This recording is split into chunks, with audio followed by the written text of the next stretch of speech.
Баршаңызға сәлем достар, менің каналыма қош келдіңіздер. Бүгінгі видеода математика пәнінен геометриялық мазмұндағы есептерді шығару тақырыбын жалғастырамыз. Бұл бізде 128-ші сабақ, математика пәні 2-ші сынып. Бұл сабақта сен тік төртбұрыштың шаршының қабырғасы мен периметрін табуға берілген есептерді талдауды және шығаруды үйренесің. Ендеше менімен бірге видеоны соңына дейін тамашалаңдар.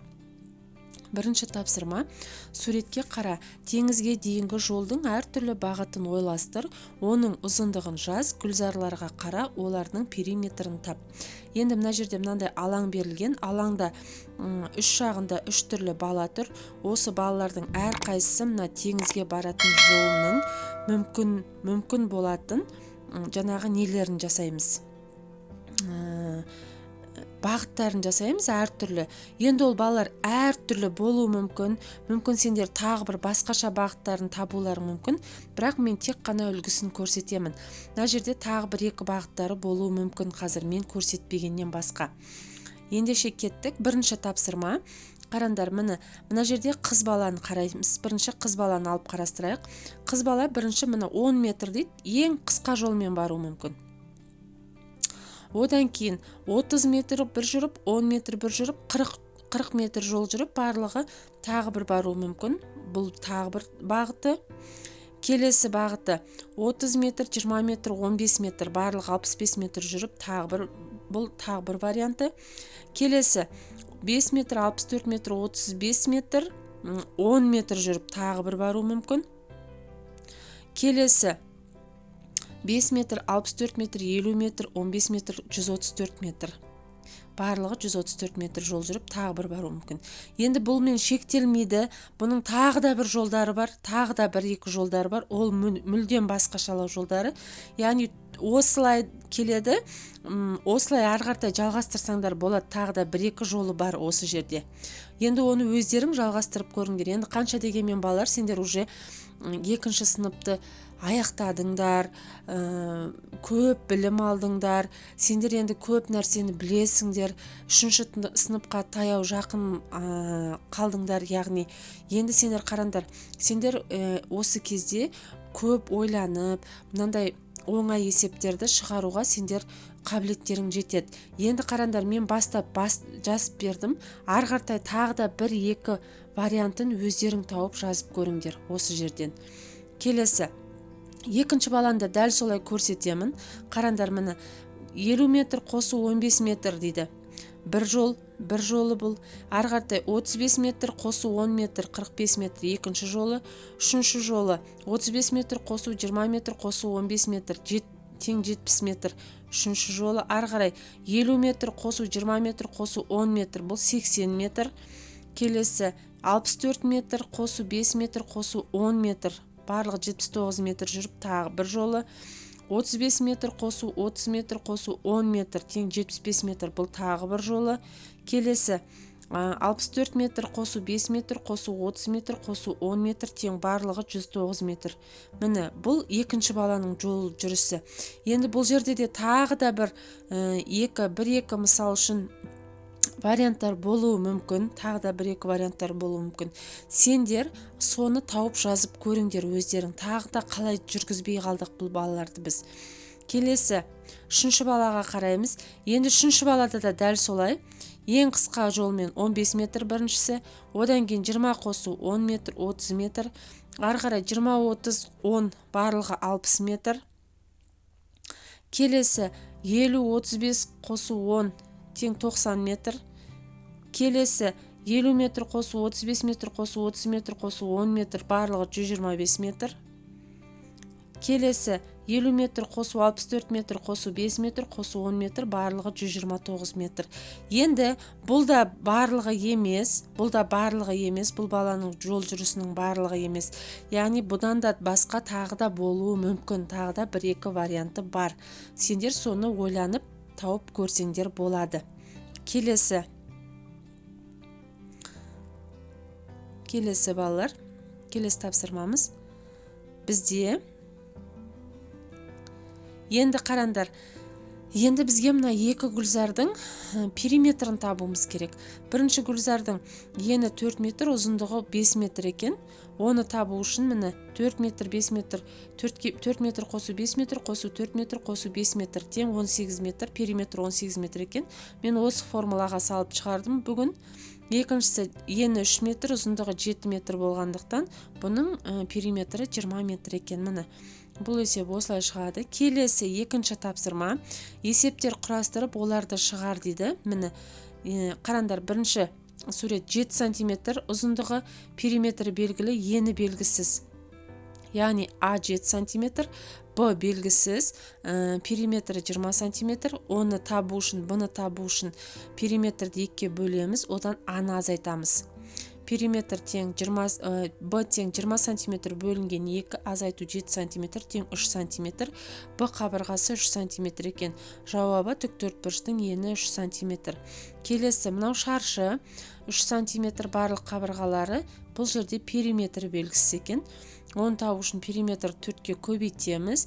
3-ті 4-ке көбейтсек 12, жауабы шаршының периметрі 12 сантиметрге тең екен. Келесі үшінші тапсырма. Енді бұндай тапсырма біз орындап көргенбіз. Өрнектер құрастырып олардың мәнін тап дейді. Менің видеомды үзбей көріп жүрген балалар біледі. Яғни мына шетіндегі күлтешедегі әрбір санға ортадағы санды қосып көбейтіп немесе қосып шығамыз. Қандай белгі тұр? Мысалы, бірінші суретте көбейтіп шығамыз, екінші суретте бөліп шығамыз. Мысалы, қараңдар, 6 көбейтуш 18, 7 көбейтуш 21, 4 көбейтуш 12, 9 көбейтуш 27, 5 көбейтуш 15, 8 көбейтуш 24. Енді мына күлтешедегі сандарды 3-ке бөледі екенбіз. 12-нің 3-ке бөліндісі 4, 15-дің 3-ке бөліндісі 5, 18-дің 3-ке бөліндісі 6, 21-дің 3-ке бөліндісі 7, 24-дің 3-ке бөліндісі 8, 27-ның 3-ке бөліндісі 9. Міне өте оңай. Келесі сұлба бойынша есеп құрастыр. Енді ол есепті сендер, мен үлгісін беремін, сендер әртүрлі вариантта құрастырсаңдар болады. Әртүрлі нәрсемен құрастырсаңдар болады. Мысалы, мен мынандай вариант жасайын. Алма 5 килограмм, шие белгісіз 3 есе артық, жүзім белгісіз, бірақ шиеден қарағанда 5 есе кем дедім. Мысалы, шешуі 5-ті 3-ке көбейтеміз, 15 килограмм. Біз шиені таптық. Шие алма 5 килограмм екен, шие 15 килограмм екен. Енді осы шиені 5 есе кемге бөлеміз, 15-ті 5-ке бөлеміз, 3 килограмм бізде жүзім екен. Жауабы себетте 3 килограмм жүзім бар деп жаздым. Сендер оның орнына алма, шие, жүзім демей басқа нәрсені жазсаңдар болады. Келесі тиісті орынға жақшаларды қой. Енді қараңдар, мына жерде дәл осы тұрған күйінде есептейтін болсақ 25 шықпайды. Мысалы, 40-тан 8-ді азайтып, оған 7-ні қосатын болсақ 25 шықпайды. Сондықтан мына жерде бізге 25 шығатында етіп жақшаны қойымыз керек. Ол үшін, мысалы, 8-ге 7-ні қосып аламыз 15, 40-тан 15-ті азайтсақ бізде 25 шығады. Мына жақша мына жерге түседі екен. Екіншісінде дәл тура сол сияқты, мысалы, 50-ден 9-ды алып, одан 6-ны алсақ бізде 47 саны шықпайды. Сондықтан бізде жақша 9-дан 6-ны азайтып аламыз. 3 болады, 50-ден 3-ті азайтамыз, 47 болады. Ары қарай келесі. Міне бұл жерде де 30-дан 10-ды азайтып аламыз, бірінші 20 болады, 86-дан 20-ны аламыз, 66 болады. Келесі 20-ға 2-ні қосамыз, 22, 42-ден 22-ні азайтамыз, 20 шығады. Міне осылай қойылады жақша. Келесі 6-шы тапсырма. Балалар, қараңдар, тура теңдіктер мен тура теңсіздіктерді ғана жаздайды. Тура теңдік, тура теңсіздік дегенді біз білеміз. Бірақ бұл жерде қайсысын жазу керек, қайсысын жазбау керектігін білу үшін біздің бәрін есептеп дұрыстығын тексеруіміз керек. Қай жерде таңба дұрыс қойылған, соларды ғана көшіріп жаз деген сөз ғой. Қараңдар, бірінші 25 қосу 15 бөлу 5, 66 азайту 33. Бұл бізде дұрыс есептелінген. Келесі 64 азайту 55 қосу 33, 55 азайту 22 қосу 11. Бұл бізде дұрыс, оны жазамыз. Келесі 100-ден азайтамыз 55-ті қосамыз 23-ті. Келесі басына 100-ден азайтамыз 45-ті қосу 33-ті. Бұл бізде дұрыс емес. Бұл тең емес, екеуі бір-біріне тең емес. Келесі 25 азайту 62, 25 қосу 62, 25 қосу 77. Бұл жерде де дұрыс есептемеген, яғни бұны жазбаймыз. Келесі 45 азайту 34, 45 азайту 45. Бұл жерде дұрыс есептелінген, оны жазамыз. 45 қосу 15, 25 қосу 35 дейді. Енді осы жерде ойланып қарайық. 45-ке 15-ті қосамыз. 65. Бұл жерде де 65 екен, дұрыс екен, я. Енді жақсы, міне осы асты сызылып тұрған ғана теңдіктер мен теңсіздіктерді ғана жазамыз, қалған екеуін жазбайды екенбіз. Міне балалар, бүгінгі видеоның соңына келіп жеттік. Бүгінгі видео сендерге түсінікті болды деген ойдамын. Барлық есептерді сендерге үлгісін толығымен шығарып беруге тырыстым, көмектесуге тырыстым.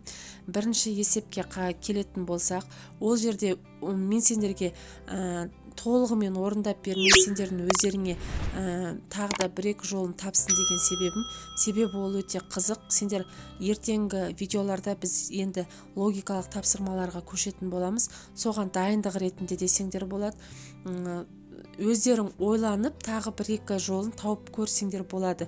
Ол енді өте қызық. Сол үшін сендерге мен толығымен таппай солай жасап қойдым. Менімен бірге видеоны соңына дейін тамашалағандарыңа көптен көп рахмет. Каналыма тіркеліп, достарыңа айта жүруді ұмытпаңдар. Күнделікті менің каналымда жаңа видеолар шығып тұрады. Сол видеолармен танысып, қарап отыруды ұмытпаңдар. Келесі видеоларда кездескенше сау болыңдар.